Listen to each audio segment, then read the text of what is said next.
Meus amigos, meus irmãos, sejam todos bem-vindos a mais uma edição do Evangelho no Lar, promovido pelo Grupo Espírita Garimpeiros da Luz, aqui em Natal, Rio Grande do Norte.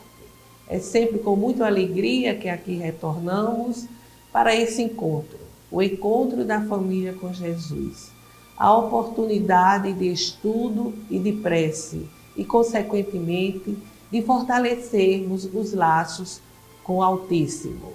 Então a gente sempre está convidando, inscreva-se em nosso canal, comente, participe, compartilhe para que o maior número de pessoas possam participar desse momento tão significativo, levando luz, esclarecimento às pessoas, aos nossos corações, às nossas mentes, quantas vezes atordoadas, angustiadas, certo? Então não esqueçamos o recipiente com a água que será fluidificada durante a nossa reunião de estudo pelos nossos guias espirituais.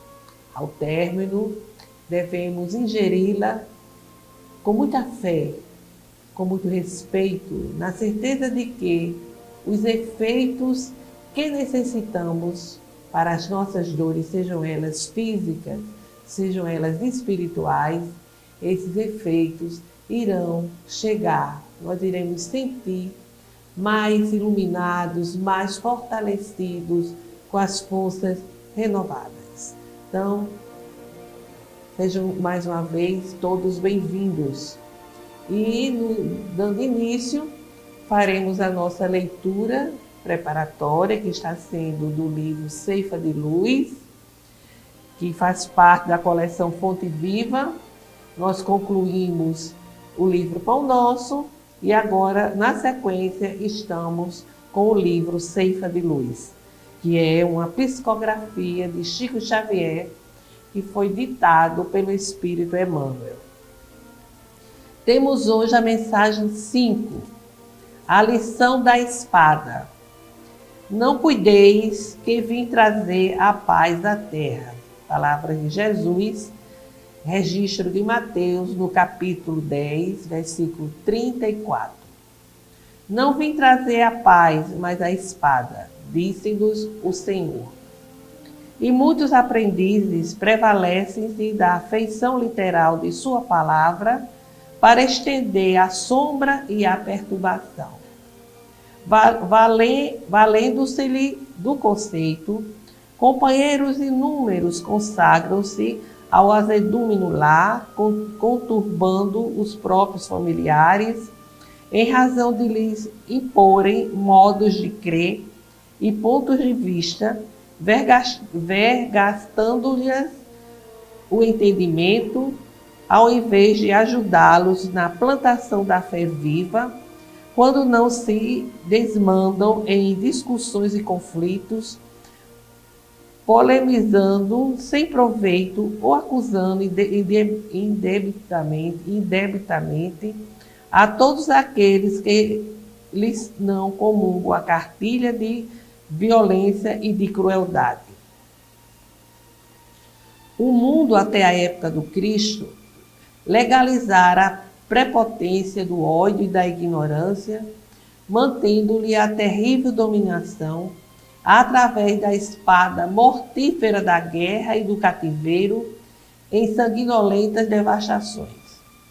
A realeza do homem era a tirania revestida de ouro, arruinando e oprimindo onde estendesse as garras destruidoras. Com Jesus, no entanto, a espada é diferente. Voltada para o seio da terra, representa a cruz em que ele mesmo prestou testemunho supremo do sacrifício e da morte pelo bem de todos. É por isso que o seu exemplo não justifica os instintos desenfreados de quantos pretendam ferir ou guerrear em seu nome. A disciplina e a humildade, o amor e a renúncia marcam-lhe as atitudes em todos os passos da senda. Flagelado e esquecido, entre o escárnio e a calúnia, o perdão espontâneo flui incessante da alma para somente retribuir bênção por maldição, luz por treva, bem por mal.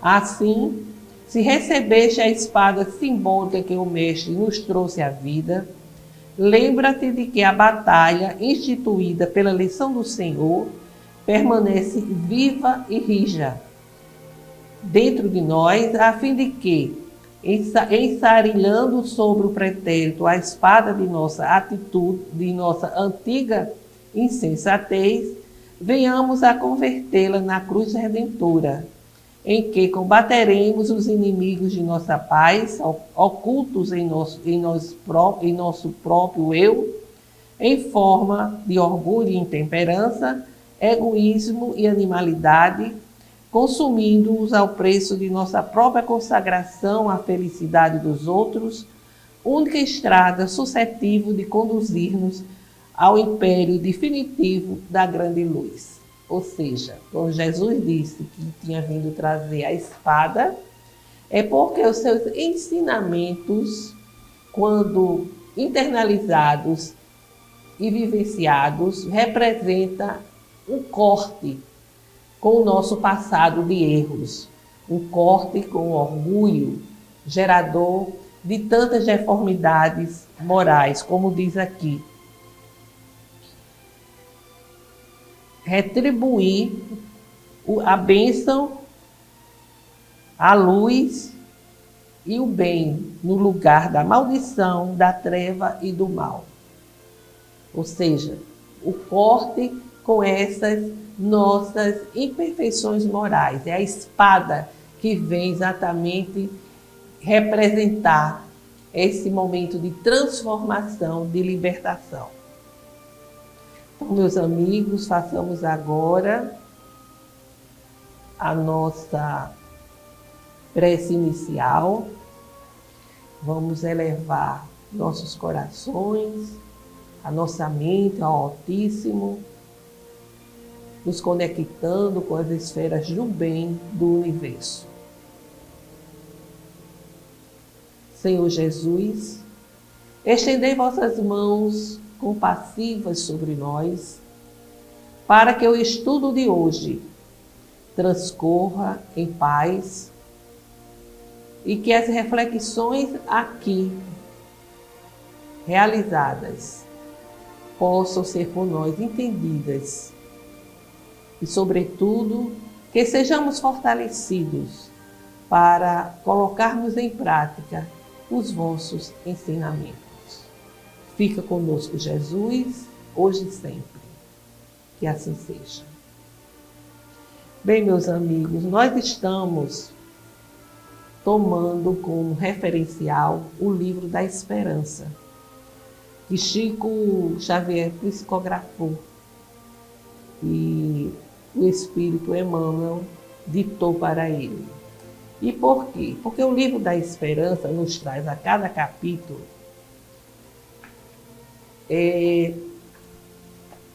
a indicação de um item do Evangelho segundo o Espiritismo. Em seu capítulo 22, nós temos o título de Amenidade.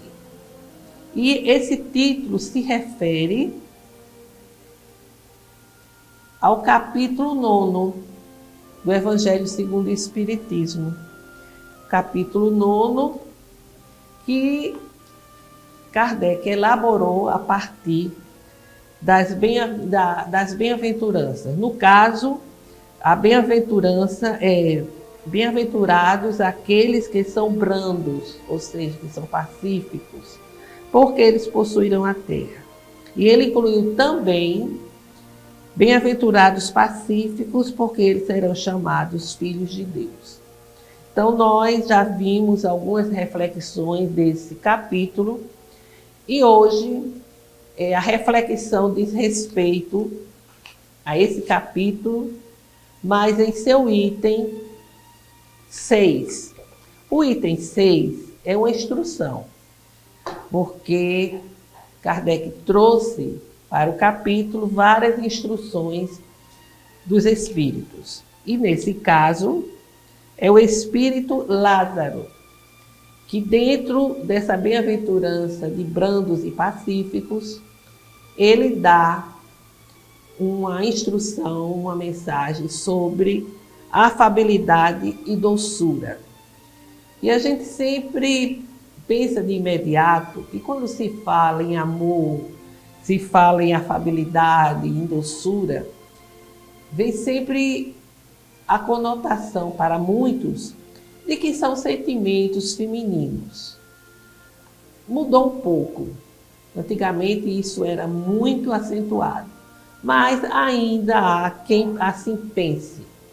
Mas são afabilidade, doçura, amor, são virtudes humanas, virtudes que se encontram dentro de nós, dentro da criatura humana, que através da sua evolução vai fazendo emergir, eclodir essas virtudes. Então, o Espírito Lázaro nos diz que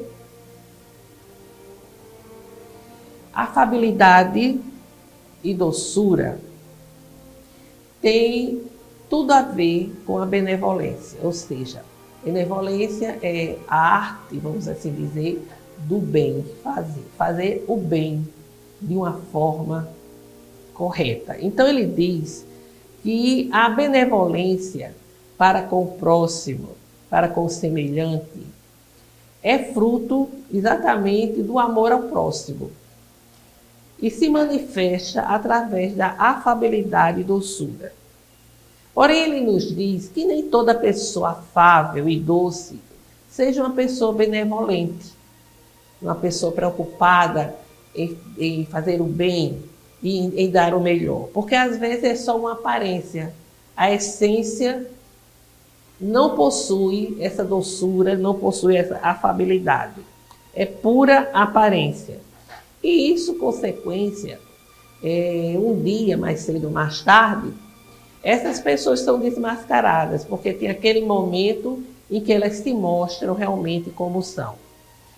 E ele nos fala da cortesia, a cortesia nos relacionamentos, no cotidiano, e nos diz que a cortesia é o primeiro passo direcionado para o bom relacionamento entre as pessoas, mas que podem muitas vezes ser uma atitude que esteja visando apenas a obtenção de vantagens, a satisfação de interesses outros, e não uma doação desinteressada. Né? Você é cortês, não porque você seja cortês, certo? Não porque você tenha como assim, objetivo ser uma pessoa cortês, ser uma pessoa de bom trato, como se diz, né? Não, são interesses que a pessoa busca e procura ser cortês naquele momento com aquelas pessoas, porque sabe que aquelas pessoas um dia poderão retribuir, recompensar a sua simpatia, a sua amabilidade, né? É tanto que não é uma atitude espontânea. É uma atitude espontânea com certas pessoas e com outras não. Às vezes a pessoa é uma pessoa mais simples, é uma pessoa que não vive em evidência, que não tem uma situação social diferenciada e a criatura não se interessa, não se preocupa em ser cortês com essas pessoas, mas sim com aquelas outras que, vamos assim dizer, no linguajar equivocado, são pessoas diferenciadas pela sua conta bancária, pelo seu status social e por aí vai. Então, tudo isso denota o quê? Denota uma máscara exterior e que a pessoa dissimula suas deformidades interiores. As palavras cordiais são válidas nos relacionamentos, devendo estar em consonância com os bons sentimentos e acompanhados de gestos que justifiquem principalmente as atitudes de auxílio ao próximo. Pessoa que é cortês, é uma pessoa amável e que sabe exatamente expressar essa maneira de ser em qualquer lugar, esteja com quem estiver. E ele diz, inclusive, o espírito Lázaro, e há criaturas que têm um sorriso nos lábios, mas o coração está cheio de veneno, está cheio de revolta, está cheio de descontentamento com a vida, né? São afáveis quando falam pela frente e peçonhentas quando estão por trás. E mordem a uma menor contrariedade, ou seja, aquela pessoa que quando é contrariada, tem seus interesses assim, não atendidos, né? Emitem o seu veneno, né? E como a gente tem isso ainda nos dias de hoje, né? E possa ser até que ainda nós mesmos, em determinadas circunstâncias, expressemos que ainda estamos na contrariedade, em pequenos momentos, em pequenos detalhes, né? Afinal de contas, somos imperfeitos, temos tanto o que vencer, o que superar, faz parte da nossa imperfeição. Agora, não podemos ficar acomodados.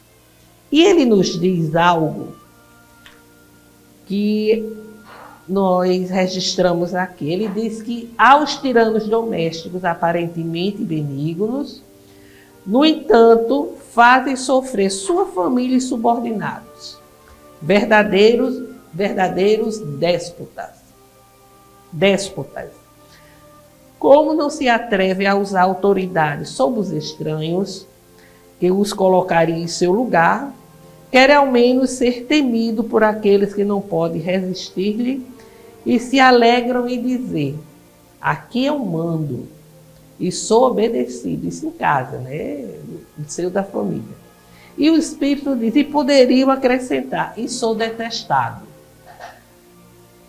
Também são realidades familiares, realidades domésticas, que são vivenciadas nos dias de hoje, né?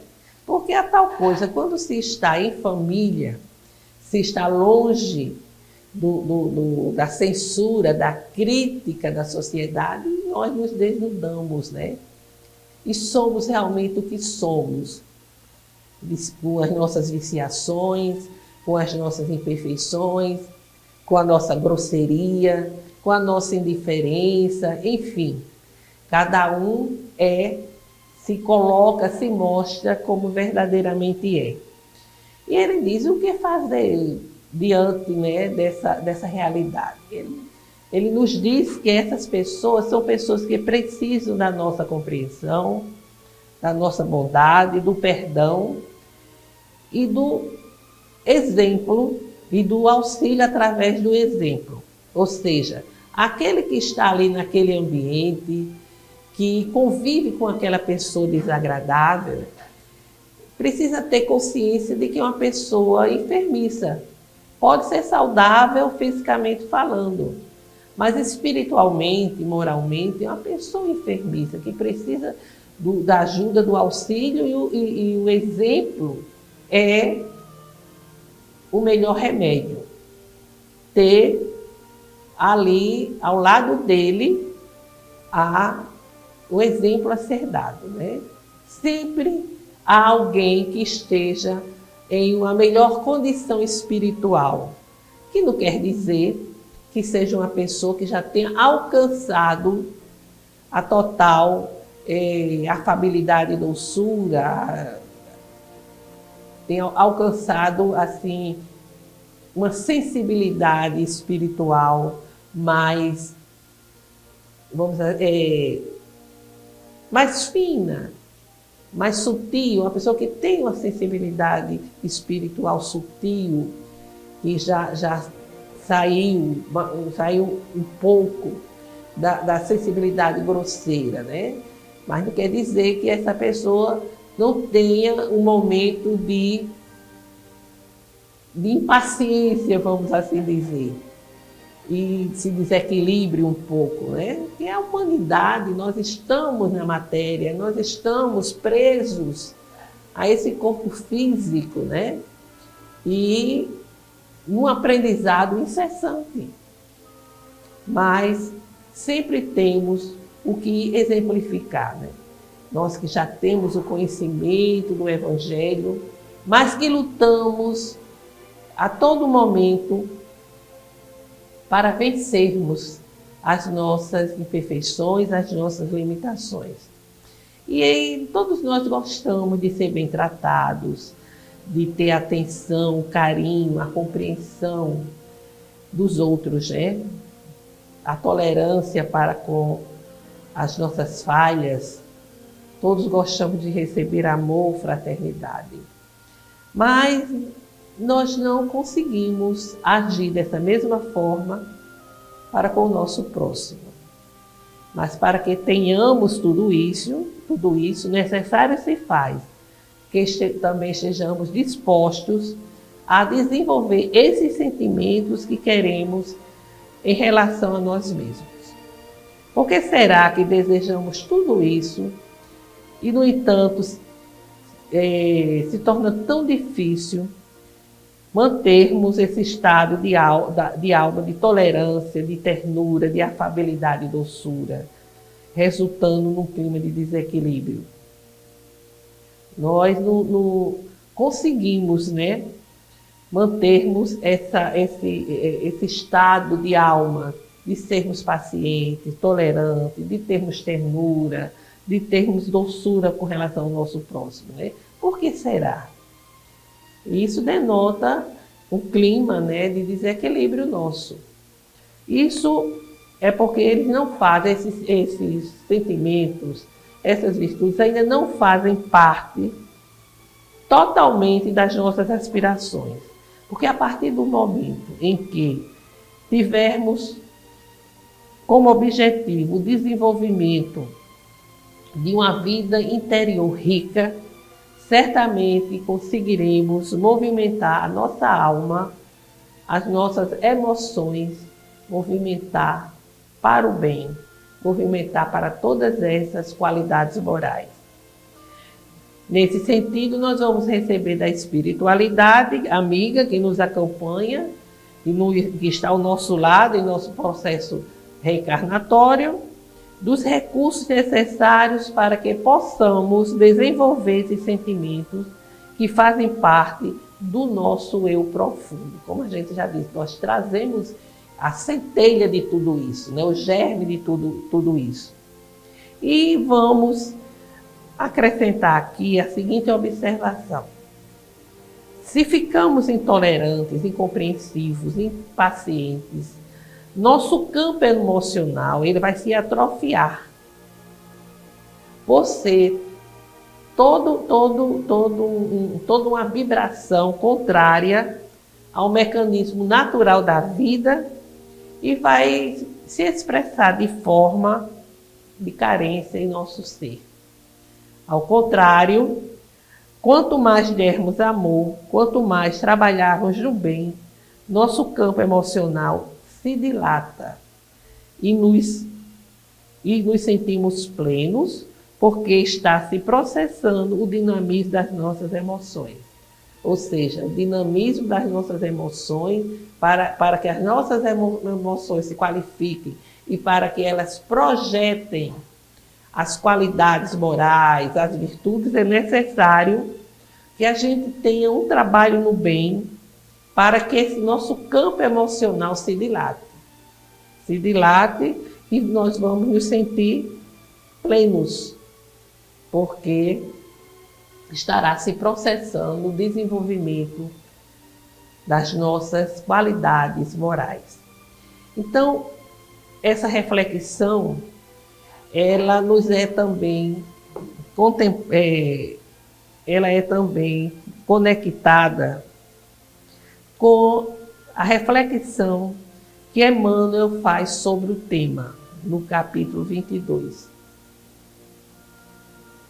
dominemo-nos para que possamos controlar circunstâncias, chefiemos as nossas emoções, aliando-as na estrada do equilíbrio e do discernimento, de modo a que nossa frase não resvale na intemperança. Guardar o silêncio quando preciso, mas falar sempre que necessário, a desfazer enganos e a limpar raciocínio, entendendo, porém, que Jesus não nos confiou a verdade para transformá-la numa pedra sobre o crânio alheio, ensino clarão que oriente aos outros e alumie a nós. Ou seja, nós podemos ter o verbo da palavra, né, falar, mas de uma forma afável, sem nos distanciarmos da afabilidade e doçura. Então, meus amigos, meus irmãos, vamos fazer agora as nossas vibrações, vamos elevar nossos corações, a nossa mente ao Altíssimo, em vibração pelo bem, pelo amor, pelo perdão, saúde, paz e esperança.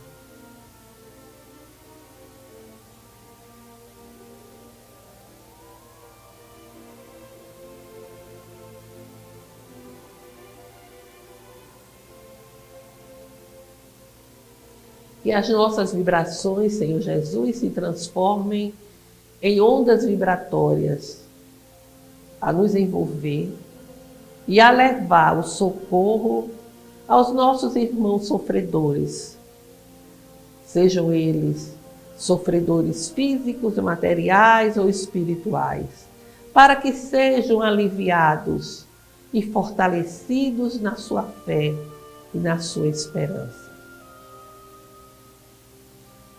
Senhor Deus nosso Pai, recebei as nossas rogativas, que continuam sendo pela paz mundial, pela fraternidade entre as nações, pela compreensão em nosso país daqueles que têm o poder nas mãos, que os interesses particulares de grupos não prevaleçam e que a justiça social se faça. Também rogamos pelo fortalecimento da doutrina espírita, para que ela permaneça em sintonia com a codificação e com o Evangelho do Cristo. Pelo perdão e concórdia daqueles que nos sintonizam conosco. Por todos os doentes, sejam por dores físicas ou espirituais, que estejam em hospitais, em clínicas, em seus lares, pelas ruas, a fim de que encontre o lenitivo para suas dores e, se possível, a cura. E por todas as famílias, para que o Evangelho do Cristo chegue aos lares, levando harmonia aos corações. Façamos agora uma breve pausa, para que possamos, assim, fazer as nossas rogativas específicas.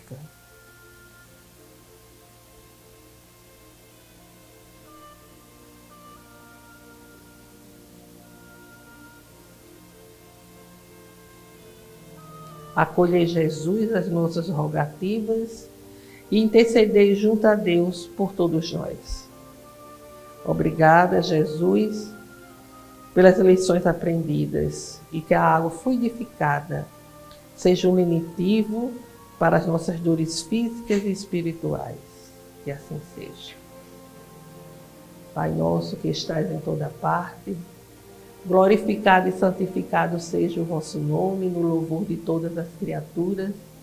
Venha a nós o vosso reino de amor e sabedoria, seja feita a vossa vontade, acima dos nossos desejos, aqui na terra e em todos os ciclos espirituais. O pão do corpo, o pão do espírito, dai-nos hoje. Perdoai, Senhor, as nossas dívidas, ensinando-nos a perdoar os nossos devedores, com esquecimento de todo mal, não permitindo que venhamos a cair nas tentações das nossas próprias inferioridades. Livra-nos, Senhor, de toda maldade, pois vosso é o reino, o poder e a glória para sempre. Que assim seja. Com esta prece, encerramos o Evangelho de hoje, desejando a todos uma semana de saúde, paz e harmonia. Até breve.